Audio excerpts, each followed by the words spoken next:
ساتھ نام بھی بتا دیا. فرمایا ہم آپ کو بیٹا عطا کریں گے. اللہ پاک نے فرمایا اور اس بیٹے کا نام ہوگا یحییٰ. حضرت یحییٰ علیہ السلام حضرت زکریا علیہ السلام کے بیٹے ہیں جو اللہ کی ایک ولی آ کے اجرے اعتکاف کے دہلیز پہ کھڑے ہو کر دعا مانگنے کے نتیجے میں اللہ نے عطا فرمائی. یہ اللہ نے قرآن میں ارشاد فرمایا. اب اللہ تعالیٰ نے حضرت یحییٰ علیہ السلام دی. اس کے درمیان ایک بات یہ کہ جب انہوں نے یہ سنا کہ اللہ کی طرف سے یہ جواب آ گیا ہے, اللہ کے نبی تھے جس وقت کے اللہ بیٹا عطا فرمائے گا, تو انہوں نے عرض کی کہ میں تو زندگی کے اسٹیج کو پہنچ چکا ہوں, بیوی میری بوڑھی ہے, اب کیسے مجھے بیٹا ملے گا؟ تو اللہ پاک نے فرمایا کہ وہ ہر چیز پر قادر ہے, وہ آپ کو بیٹا عطا فرمائے گا. اس کے لیے کچھ ناممکن اللہ تعالیٰ نے وہ بیٹا عطا فرما دیا. اور مفسرین کرام نے یا ایک بات یہ لکھی کہ دعا جو ہے نا, دعا یہ اللہ کے سوا آپ کسی سے نہیں مانگ سکتے. دعا اللہ کے سارے نبی جو اس زمین پر آئے, قرآن پاک میں حضور نبی کریم علیہ السلام کی دعائیں موجود ہیں. رب زدنی علما. حضرت آدم علیہ السلام کی دعا موجود ہے, ربنا ظلمنا انفسنا وان لم تغفر لنا وترحمنا لنكونن من الخاسرین. حضرت ایوب علیہ السلام بیمار تھے, اللہ سے شفا یابی کی دعائیں کرتے رہے. اللہ کے اور کئی نبیوں کی دعائیں موجود ہیں.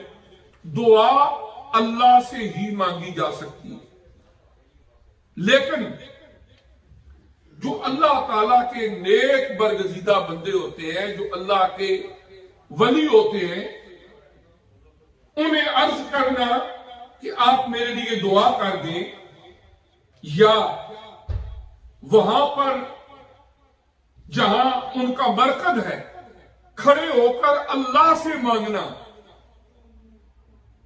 کہ اللہ پاک تو ہی سب کچھ عطا کرنے والا ہے, اپنے نیک بندوں کے وسیلے سے مجھے یہ کچھ عطا کر دے. اس میں شرم کوئی تو بات نہیں ہے. ہاں, اگر کوئی بندہ اللہ سے نہیں مانگتا اور کسی قبر پہ جا کے قبر والے سے ہی کہتا ہے کہ تو نہیں مجھے دینا ہے, اللہ کو, اللہ کی توحید کو بھول جاتا ہے, تو یہ جہالت ہے. تو اس طرح یہ ہے کہ حضرت زکریا علیہ السلام نے دعا مانگی, اللہ نے دعا قبول کر لی, اور پھر وہ بیٹا عطا بھی فرما دیے, اور پھر اللہ نے ان کے بیٹے حضرت یحییٰ علیہ السلام کو بھی نبوت سے سرفراز فرمایا. یہاں پر ایک چھوٹا سا واقعہ کہ میاں عبد الرشید صاحب نور بصیرت کے نام سے پاکستان کے اخبار نوائے وقت میں بہت عرصہ ایک کالم لکھتے رہے. 90 یا 89 میں ان کا انتقال ہوا تھا, لاہور سمن آباد میں وہ رہتے تھے. انہوں نے ایک دفعہ ایک نور بصیرت لکھا, اور اس کی کٹنگ اب بھی میرے پاس موجود ہے, اگر کسی نے دیکھنا ہوئی تو اس کو میں دکھا بھی دوں گا. انہوں نے ایک چھوٹا وہ کالم لکھتے تھے, انہوں نے نور بصیرت, اب بھی نور بصیرت آتا ہے نوائے وقت میں, لیکن اور اب کوئی اور ساتھی لکھتے ہیں, ان کا انتقال ہو چکا ہے.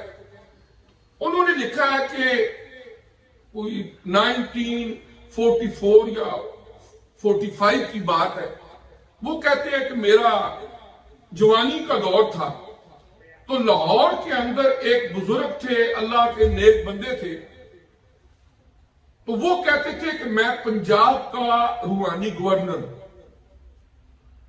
اور لوگوں کو کہتے کہ اگر آپ نے اللہ تعالی کی بارگاہ سے کوئی اپنی عرضی منوانی ہے تو آپ درخواست لے کے لے آئیں, میں اس پر سائن کروں گا, اللہ تبارک و تعالی رحم فرمائے. اچھا, لوگ چلے جاتے. وہ کہتے ہیں کہ اس زمانے کے اندر جو میرا نظریہ تھا وہ یہ تھا کہ یہ جتنے بھی بندے ہوتے ہیں یہ سارا ڈھونگ ہوتا ہے، کچھ نہیں ہوتا، یہ فراڈ ہے سارا، لوگوں نے یہ کچھ بنایا ہوا ہے۔ اور اس میں کوئی شک نہیں کہ اگر جھوٹے نبی کا دعویٰ کر سکتے ہیں، جھوٹے خدائی کا دعویٰ لوگ کر سکتے ہیں، تو جھوٹے ولی کا دعویٰ کوئی ناممکن تو نہیں ہے، لیکن اس سے اصلیت کا انکار یہ حماقت ہے۔ وہ کہتے ہیں کہ ایک دن میرے دل میں خیال آیا کہ چلو میں بھی چلتا ہوں اور جا کے بابا جی کے پاس ایک عرضی لے کے جاتا ہوں۔ وہ کہتے ہیں کہ میں ایک عرضی لے کر گیا تو میں نے کوئی دنیا کی چیز نہیں مانگی۔ کہتے ہیں کہ میں صحافی تھا، کالم میرا لکھتا تھا اخباروں میں، میں نے انہیں یہ کہا کہ میری عرض یہ ہے کہ آپ اللہ کی بارگاہ میں دعا کریں کہ اللہ تبارک و تعالی مجھے اپنا اور اپنے نبی کا عشق دے، مجھے یہ چاہیے۔ وہ کہتے ہیں کہ ان بزرگوں نے جب وہ دیکھا تو کہنے لگے کہ تم اس طرح کرو، چلے جاؤ حضرت داتا گنج بخش رحمت اللہ علیہ کے مزار پر، وہاں جا کے کھڑے ہو کے اللہ سے دعا کرو کہ اے اللہ پاک یہ تیرے نیک برگزیدہ بندے ہیں، ان کے وسیلے سے مجھے اپنے نبی کی محبت دے اور انشاءاللہ تمہاری یہ عرضی قبول ہو جائے۔ وہ کہتے ہیں میں نے کہا یہ تو شرک ہے، میں وہاں جا کے ایک قبر کے سامنے جا کے وہاں اللہ تعالیٰ سے مانگوں، میں نے نہیں یہ کرنا۔ وہ کہتے ہیں میں نے انکار کر دیا۔ مسکرائے اور فرمانے لگے اس طرح کرو اندر نہ جانا، جو باہر گلی ہے نا وہاں کھڑے ہو جاؤ، درمیان میں تو دیواریں ہوں گی، گلی میں کھڑے ہو جاؤ اور وہاں جا کے اس زمانے میں جیسا بھی ہوگا وہ حالات، اس گلی میں کھڑے ہو کر اللہ تعالیٰ کی بارگاہ میں دعا کرنا، اے اللہ پاک مجھے اپنے نبی کا عشق دے دے، محبت دے دے، اور پھر دیکھنا کیا ہوتا ہے۔ وہ کہتے ہیں میں نے سوچا چلو یہ تو کوئی شرک نہیں ہے نا، میں نے کون سے قبر کے پاس جانا ہے، میں نے تو گلی میں کھڑے ہونا ہے۔ وہ کہتے ہیں اگلے دن میں چلا گیا، میں گیا وہاں پر، میں نے دعا کی، دعا کر کے واپس آ گیا۔ کہتے رات کو میں سویا، صبح اٹھا تو میری حالت ہی بدل گئی۔ کہتے جب قلم اٹھاتا تو ساری سیاست بھول گئی، دنیا داری کے معاملات بھول گئے، جو ہی قلم اٹھاتا تو میرے قلم سے یا اللہ کی محبت کی کوئی بات لکھی جاتی یا اللہ کے نبی کی محبت کی کوئی بات لکھی جاتی۔ تو وہ لکھتے ہیں کہ ان کا تقریباً 89 یا 90 میں مثال ہوا ہے، میری ان سے ملاقات بھی ہوئی ہے، میاں عبدالرشید صاحب نوائے وقت میں نور بصیرت لکھتے تھے۔ تو وہ کہتے ہیں کہ 1945 سے لے کر یہ 1945 سے لے کر اب تک میں نے جو کچھ بھی لکھا ہے بس اللہ اور اس کے رسول کی محبت میں لکھا۔ کہتے ہیں اس وقت وہ یہ بات سمجھ آئی کہ یہ اللہ تعالیٰ کے جو ولی ہوتے ہیں، جو اولیاء اللہ ہوتے ہیں، ہر جگہ یہ ڈھونگ نہیں ہوتا، بلکہ جو اللہ کے حقیقی ولی ہوتے ہیں واقعی اللہ پاک ان نیک بندوں کے وسیلے سے بہت کچھ عطا کرتا ہے۔ تو یہ ایک ضمناً بات آ گئی کہ حضرت زکریا علیہ السلام اللہ پاک نے جب ان کی ایک ذمہ داری لگائی کہ تم نے حضرت مریم علیہ السلام کی کفالت کرنی ہے، تو وہ بے اولاد تھے، انہوں نے حضرت مریم علیہ السلام کے اجرے کے پاس کھڑے ہو کر اللہ سے دعا مانگی، اے اللہ مجھے بیٹا عطا فرما، اور قرآن فرماتا ہے کہ ہم نے ان کو بشارت دے دی کہ ہم تمہیں بیٹا عطا کریں گے اور اس کا نام ہوگا یحییٰ، اور پھر وہ بیٹا اللہ تعالیٰ نے عطا بھی فرمایا۔ اور اس طرح حضرت مریم علیہ السلام جس وقت جوان ہوگی، اب حضرت جبریل علیہ السلام آئے، انہوں نے جب ان کے پاس آئے تو قرآن فرماتا ہے کہ وہ کہنے لگی کہ تم کون ہو، کہاں سے آئے ہو؟ انہوں نے اپنا تعارف کرایا کہ مجھے اللہ نے بھیجا ہے۔ انہوں نے گریبان میں پھونک ماری، حضرت مریم علیہ السلام پریگننٹ ہوگی۔ اب اس کے بعد اللہ کی طرف سے حکم ہوا کہ باہر چلی جاؤ، مسجد اقصی سے باہر ایک درخت کے پاس وہاں پر چلی گئی۔ وہاں پر اللہ تبارک و تعالی نے حضرت عیسیٰ علیہ السلام کی ولادت فرمائی۔ پینے کے لیے قرآن فرماتا ہے کہ وہاں اللہ نے پانی کا چشمہ جاری فرما دیا۔ ایک کھجور کا درخت تھا، اللہ پاک نے فرمایا جب کچھ کھانے کو دے لو تو اس کی ایک ٹہنی کو پکڑ کے کرو اور پھل تمہارے پاس آ جائے گا، یہ پھل کھو، پیاس لگے تو پانی پیو۔ اللہ نے صاف پانی کا چشمہ جاری کر دیا ہے، اور اگر دل پریشان ہو تو اپنے بیٹے کو دیکھو۔ اب جب حضرت مریم علیہ السلام حضرت عیسیٰ علیہ السلام کو لے کے کمیونٹی میں آئی تو پہلے تو انہوں نے وہاں ہی اللہ سے عرض کی کہ میں جاؤں گی، لوگ تو میرے اوپر الزام لگائیں گے کہ میں نے تو شادی نہیں کی، آج تک مجھے کسی نے ٹچ نہیں کیا، میرے پاس بیٹا ہوگا تو لوگ کیا کہیں گے؟ تو اللہ پاک نے فرمایا یہ جو بیٹا ہے نا اسی کو کہنا یہی بتائے گا۔ جس وقت لوگ مذاق کر رہے تھے، کچھ الزام لگا رہے تھے، حضرت مریم علیہ السلام سے پوچھا کہ کون ہے، کہاں سے آیا یہ بچہ؟ انہوں نے اشارہ کیا اسی سے پوچھو۔ تو حضرت عیسیٰ علیہ السلام نے کیا کہا؟ انی عبد اللہ، کہ میں اللہ کا بندہ ہوں، آتانی الکتاب، اللہ نے مجھے کتاب عطا کی ہے، وجعلنی نبیا، اور اللہ نے مجھے نبی بنایا ہے، وجعلنی مبارکن اینما کنت، میں جہاں بھی ہوں گا اللہ مجھے برکتیں عطا فرمائے گا، وَأَوْصَانِي بِالصَّلَاةِ وَالزَّكَاةِ مَا دُمْتُ حَيًّا، جب تک میں زندہ رہوں گا اللہ نے مجھے وصیت کیا میں نماز پڑھتا رہوں اور زکوٰۃ دیتا رہوں۔ اور اسی طرح حضرت عیسیٰ علیہ السلام نے وہ سارا تعارف اپنا کرا دیا کہ میں کون ہوں۔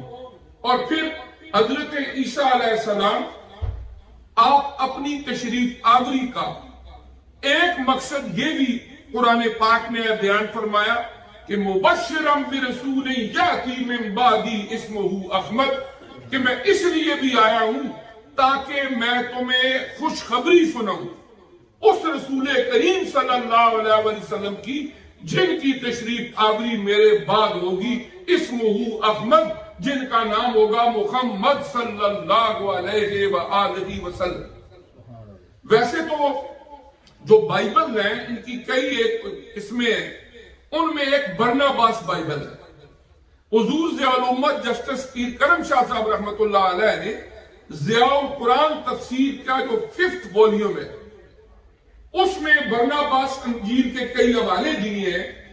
ان میں سے ایک یہ ہے کہ برناباس کہتے ہیں کہ حضرت عیسیٰ علیہ السلام اپنے حواریوں کو، اپنے امتیوں کو فرمایا کرتے تھے کہ میرے بعد ایک نبی آئیں گے، he was made before me and shall come after me and will bring the words of truth so that his faith shall have no end۔ تخلیق مجھ سے پہلی ہوئی تھی، آئیں گے میرے بعد اور ایسا دین لے کر آئیں گے جس کی کوئی انتہا نہیں ہوگی۔ اور وہی برناباس اسی بائبل میں لکھتے ہیں کہ حضرت عیسیٰ علیہ السلام اپنے امتیوں کو فرمایا کرتے تھے، تفسیر ضیاء القرآن کی 5ویں جلد میں اس حوالے سے میں عرض کر رہا ہوں کہ حضرت عیسیٰ علیہ السلام فرمایا کرتے کہ جو نبی میرے بعد تشریف لائیں گے میں اپنے آپ کو اس نبی کی جوتیوں کے تسمے کھولنے کے قابل بھی نہیں سمجھتا۔ یہ کسی مسلمان نے نہیں لکھا، یہ اس برناباس بائبل کی ورڈنگ ہے کہ حضرت عیسیٰ علیہ السلام جب تشریف لائے تو وہ نبی کریم صلی اللہ علیہ وآلہ وسلم کی تشریف آوری کی خوشخبری سناتے رہے۔